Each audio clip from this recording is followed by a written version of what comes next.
Hello, my name is Maria Bezubova and you're at my channel Fertilizers Jazz. Here we talk about events, trends, technologies in the world of fertilizers and agriculture. Please subscribe to the channel, put like to this video, and let's jazz! Today is July 28 and this is a weekly markets update. Let's have a look at the news of week 30 and see what are the next trends. Also, please watch the fascinating discussion with Ophelia Nalband from Kovco International about role and place of trading in the modern world, and also Ophelia's evaluation of current state and prospects of agricultural and fertilizers markets in Balkans. I am sure you will love the style and, of course, the insights that Ophelia shared with Fertilizers Jazz in this interview. News of the week that appeared on Thursday is, of course, the announcement of the next Indian tender, just in a week from the finalization of the previous one. And this time India seeks for 2 million tons, one to each coast. The tender will close on August 4 and shipment will happen until September 22. We have discussed with you during past 2 weeks that it will happen, but actually it happened even quicker than expected. It was clear that India needs a lot of product and soon, so in general it is not a surprise. So, August and September supply-demand balance is tightening even more. Thus, elevated price level that we see now will definitely not ease, rather vice versa. My bet is that L1 price in this Indian tender will hit more $500 CFR. Other than that, activity in the market was minimal last week. There were no fresh sales from Northern Africa. Demand in Europe is almost non-existing and forward purchases don't happen due to high price level. However, healthy domestic demand in Egypt supports price level at the previous levels around $500 FOB. In the Middle East, offers for September already reached more than $500 FOB, but sellers have withdrawn all offers immediately after the tender was announced. As usually, producers from the region will be the key suppliers for the tender, thus spot availability will be limited, of course. Iranian producers indicated FOB level at $435, but were not able to reach this level in the latest tenders. Offers were about $10 lower. Nigerian Dangote closed sales tender for 2 lots, 30,000 tons each last week, but price level is not available yet. Indonesian Pupuk closed a sales tender for 20,000 tons of prilled product at $445 FOB, and granular sales happened at $482 FOB. Both prices clearly show bullish trend in the market. In the US, barge price increased a bit, but actual trading activity was very thin. The market is in kind of limbo in front of clarification of situation with tariffs, which should happen on August 1. The idea of sanctions at Russian products seem to be postponed, as President Trump is supposed to imply secondary sanctions instead, after 50 days that were given to Russia to agree ceasefire and peace agreement with Ukraine. So, US fertilizers market should not expect immediate effect. Brazilian demand continued to be limited with low affordability. Only Chinese product actually is being sold, and CFR level dropped last week to lower than $440, while there is no other source globally that can provide such low price level. Brazilian buyers are really worried about price in August and September, when they will need to massively purchase, and supply will be significantly trimmed by Indian demand. Other Latin American markets were quiet last week. At the same time, supply from China is still a puzzle for the global market. Rumors about additional export quota haven't materialized yet. And in fact, exports are not that ample in June. Also, last week, Chinese authorities banned exports of urea and other fertilizers in small bags, less than 10 kilos. Paper values surged after the news about next Indian tender. Egypt FOB increased to the average of $488 for September by $8. Arab Gulf price for August increased by $5 and by $10 for September. Brazil CFR showed significant dynamics, up by $15 for August and by $8 for September. US NOLA future values corrected upwards for all 3 months ahead. Ammonium sulfate market price continued softening amid slow demand. Chinese crystal copper product price dropped to $170 to $80 FOB, almost by $10 versus a week ago. Two Chinese producers concluded sales tenders at $180 and $175 FOB for August loading. Buyers' offers moved to high 70s range in order to stimulate eroding demand. Granular salt price also fell to $185 to $90 FOB, again due to slow demand from Brazil. CFR price level dropped to $195 to $205, and buyers' offers continue slipping. In the US, prices remain stable and sales almost non-existent. Nitrates market is very quiet. Prices remain largely unchanged across the globe. In the ammonia market, bullish sentiment persisted both west and east of Suez.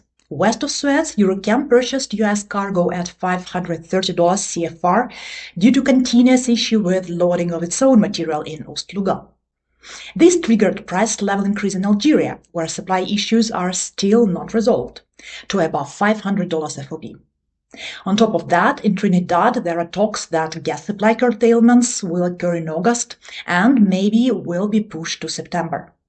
All these events continue tightening availability for the European buyers and pushing price level higher.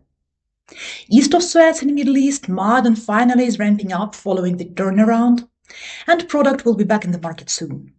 No fresh spot sales emerged last week, and price level remained unchanged. Indian demand is picking up, and mostly Iranian product will be the source of supply.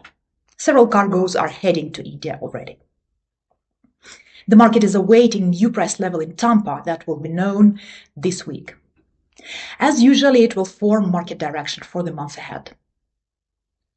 In phosphates, for the first time in many weeks, prices stopped increasing. This happened because of India's purchasing activity halt. Government was seeking the way to control import prices and instructed importers not to purchase any products above $810 CFR. Another request seems to be that tender activity pauses, and since then, indeed, there were no fresh sales registered. There is unconfirmed information that Moroccan product was sold at $830 CFR level. However, even if true, most likely it was a sales to the trader, so it doesn't mean Indian buyers will accept such level. Also, Ma'aden reported sales of 180,000 tons of DAP to India at $810 CFR, but also not confirmed from the buyer side. In general, Indian buyers should feel more safe now when deals with Ma'aden and OCP for additional volumes were agreed. In Bangladesh, long-awaited private sector tender was announced last week for supply of 500,000 tons of DAP, 200,000 tons of TSP, and 20,000 tons of MAP that will close on August 5. Surely it will support global bullish trend. In Ethiopia, EABC awarded its latest tender for 60,000 tons of DAP to Samsung at $787 FOB China. Purchase activity in Brazil remained slow due to increasing buyers' resistance to high price level. CFR offers even dropped last week to $755 to $60 level. In the US, the activity was also thin and prices increased a bit. DAP barges were traded at $745 to $50 FOB per short ton for August loading, and at $745 for August-September. Affordability remains key issue limiting purchasing enthusiasm. In China, all eyes are now on new quota allocation that is expected to be clarified within upcoming 2 weeks. Before that, activity slowed down, there were no fresh sales, and prices remained unchanged.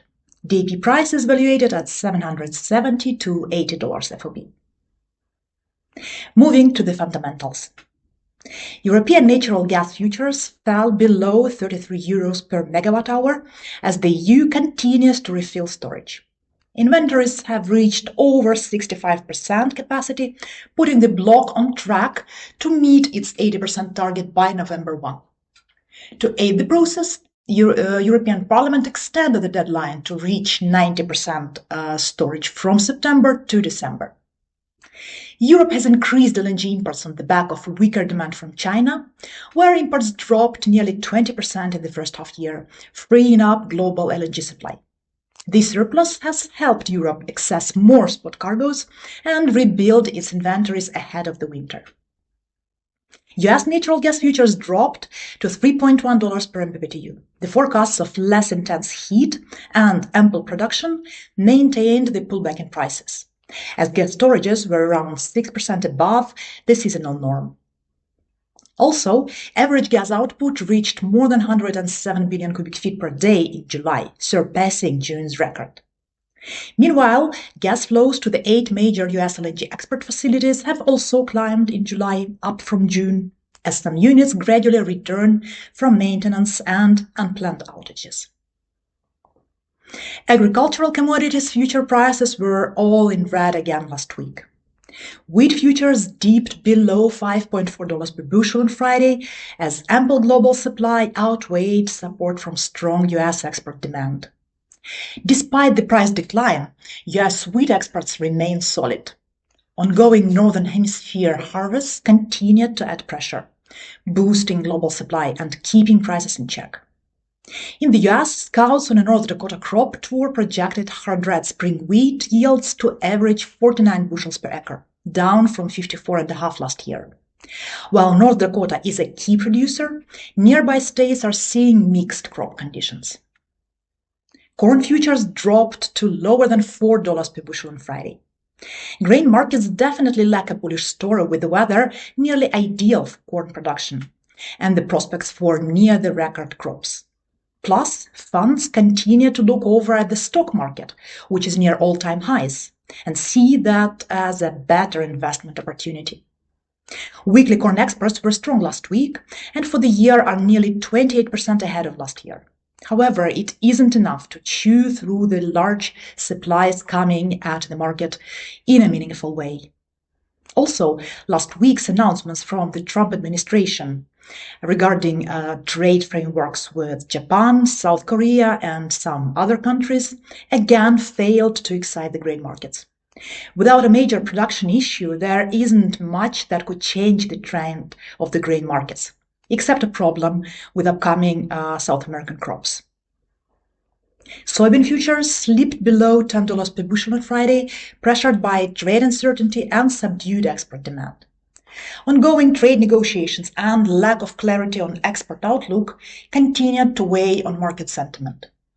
While weather conditions were not the main driver, they still played a secondary role in shaping expectations during the crucial grain fill period. US weekly export sales hovered near the lower end of trade estimates, fueling concerns over short-term demand. Traders remained cautious ahead of the Trump administration August 1 tariff deadline, with many reluctant to make major adjustments to trading strategies. Moving to the shipping industry. Containerized freight index dropped more by another 50 points last week. Trans-Pacific spot rates decline was the key driver again. Shanghai, Los Angeles down 5% and Shanghai, New York down 7%. With a temporary halt on high US tariffs for Chinese products ending in mid-August, shipping lines are cutting back on services across the Pacific by canceling more sailings. Since the big rush to ship cargo before the tariff increase is now over, market experts foresee spot rates on this trade lane to continue declining in the course of next weeks. The Baltic Exchange Dry Index surged again by 200 points last week, reaching its highest value in a year. Long cargo list and tight tonnage supply supported strong rates in both basins. At the same time, for Panamax market, the week was negative, with rates easing across the board.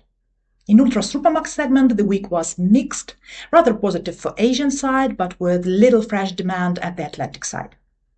For Handysize segment, the week was also mixed, with activity subdued in the continent and Mediterranean regions, similarly limited in the South Atlantic, but in contrast positive in the US Gulf and continuous upward trend in Asia. To sum up, India rushed into the market with a second tender in a row for supply of 2 million tons through September 22. It didn't come as a surprise, but it was really very quick, which shows how dedicated Indian government is in securing urea supply in the light of low stocks. Clearly, this move will give support to the market, Now, not only for August, but also for September. So, as already discussed last week, there is no hope for prices going down anytime soon. But trend for demand destruction continued, with buyers across the globe resisting higher price levels. Brazilian buyers, again this week, were very slow with purchases of both urea and ammonium sulfate, which negatively affected Chinese FOB sulfate levels. Ammonia price continued climbing west of Suez on the back of supply disruptions, while in the Middle East, supply ramping up from Ma'aden and Iranian producers will limit further price rebounding. Finally, price rally in phosphates also cooled down due to resistance of Indian buyers to accept higher price levels. At the same time, Bangladesh private sector tender announced last week, and further demand from India and other regions will not let global price levels slip much, despite affordability issues. Gas price, both in Europe and the US, decreased on the back of stable supply and more certainty regarding timely storage fill-up. Prices of all key agricultural commodities also decreased due to very healthy supply and weather supporting record harvests in the vast majority of producing regions. Unless there is some major production issue later in the year in South America or Europe, price level will likely remain at low level. Container shipping activity dropped more due to continuous demand destruction for shipments from China to the US and Europe. Bulk shipping showed again very positive developments, mostly geared by activity in Capesize segment. So, let's see what is next around the corner, but it will be already next week. Thank you for watching. Please subscribe to the channel, put like to this video, push the bell in order not to miss any updates, and see you soon.